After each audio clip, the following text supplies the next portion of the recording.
Hello everyone, it's Jamal Thomas. Welcome to the Progressive Soapbox. This video is going to have to be relatively quick because we have to leave, but I wanted to cover this. It aggravated me. When I'm aggravated, I want to talk about it. This. Saudi king absolves troops of future accountability for their conduct in a given war. Think about what's being said. The king in Saudi Arabia is absolving his troops of any future accountability for their conduct in a given war. I am exonerating you for stuff you haven't even done yet. I don't even know what you're going to do, but I am absolving you. I'm giving you a pass, a pardon for future conduct, rape, pillage, kill, choke, stick a gun barrel into the ass of a person and shoot the bullet. What the fuck do I care?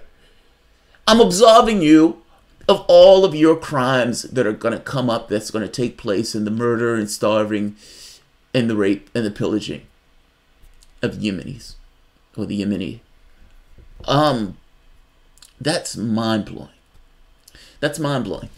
It just so we're clear, I am not misreading this. You are reading this correctly. I am sending the military to this kind of ignoble, incendiary edge of human experience. And in that, I am not going to have a certain human code of conduct that is going to be required of him by his government. Fuck it. I'm taking off the chains. Have a go. Rape, pillage, and plunder. It's all fair enough. It's all fair. You're pardoned. The powers that I've stolen in this theocratic, bloodthirsty state. You're free. You're pardoned. The power of Christ compels you. Have at it.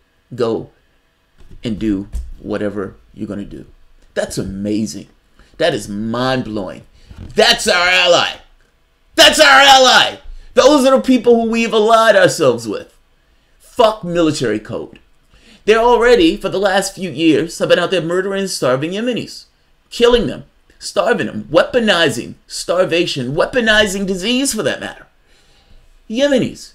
This is what their government has been doing. Now, my issue, and the reason I'm bringing this up, this story in and of itself is bad enough. If I, from my position in this relative country, looks out and I look into the world and the way that I've organized the world in reality and how I process the stuff, I would already think that was bad. I was like, man, that's fucked up.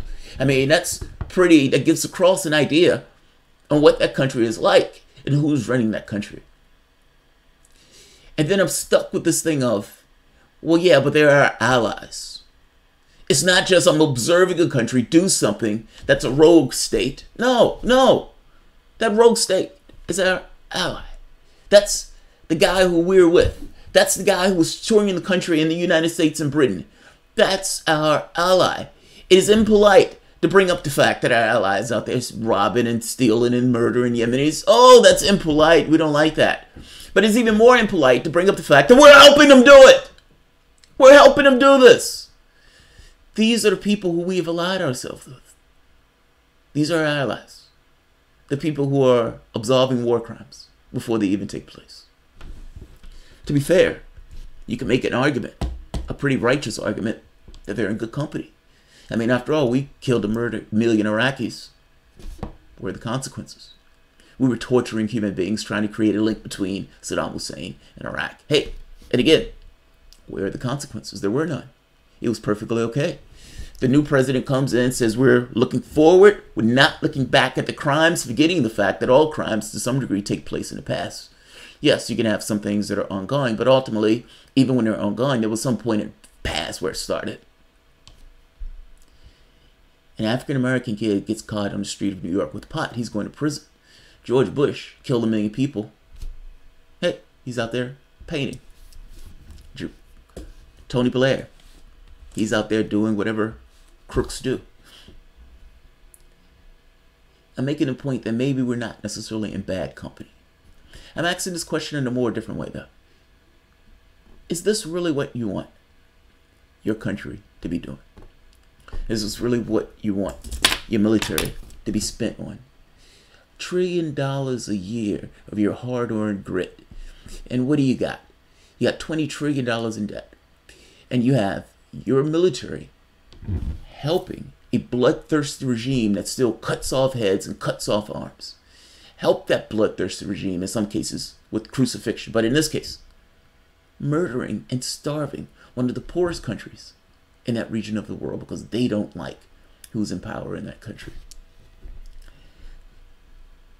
When Honduras had their coup, Hillary Clinton didn't take all of that big of a deal to try to put back the person who was rightly in power. But hey, in this case, it's all right because of Saudi Arabia, their allies, and we're going to help Saudi Arabia with the murdering and the bombing of Yemenis. There is a crisis right now that is taking place. Just to put it in stark numbers and stark detail.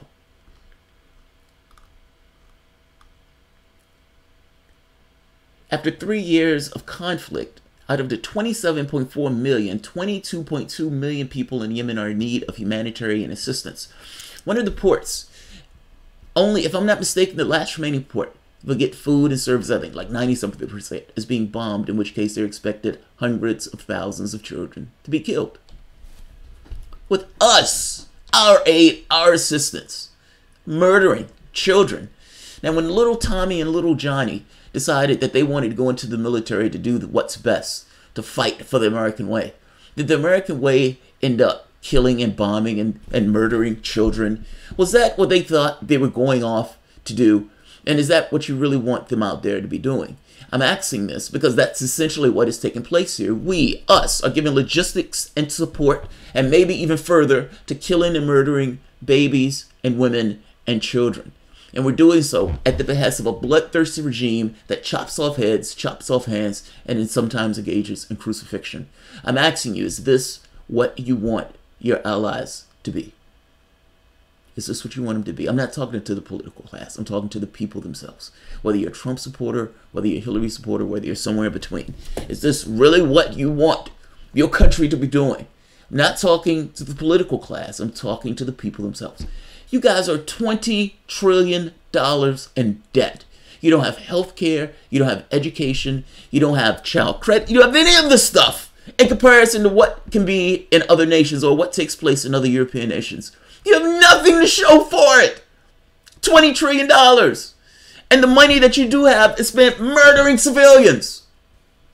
I'm asking you, is this what you want? Wherever you are on the political spectrum, is this really what you want to be done with your resources? Congratulations, you're murdering Yemenis. And you're assisting with the murdering of those Yemenis. I would imagine most Americans don't even know where Yemen is on the map. And yet, your dollars are going into killing and murdering these people. When you ask the next time, when you get hit again in whatever capacity you're going to get hit, when something blows up, when somebody dies, when a bunch of people get mangled in some way, don't ask why they hate us. Avoid that conversation. Skip to the other page on that. And then look back on shit like this when you're asking, I wonder why so many people hate us. And I wonder why we don't have health care. And I wonder why we don't have education. And I wonder why America looks so run down in comparison to other regular first world nations. Don't look too far for that answer. Thanks, guys.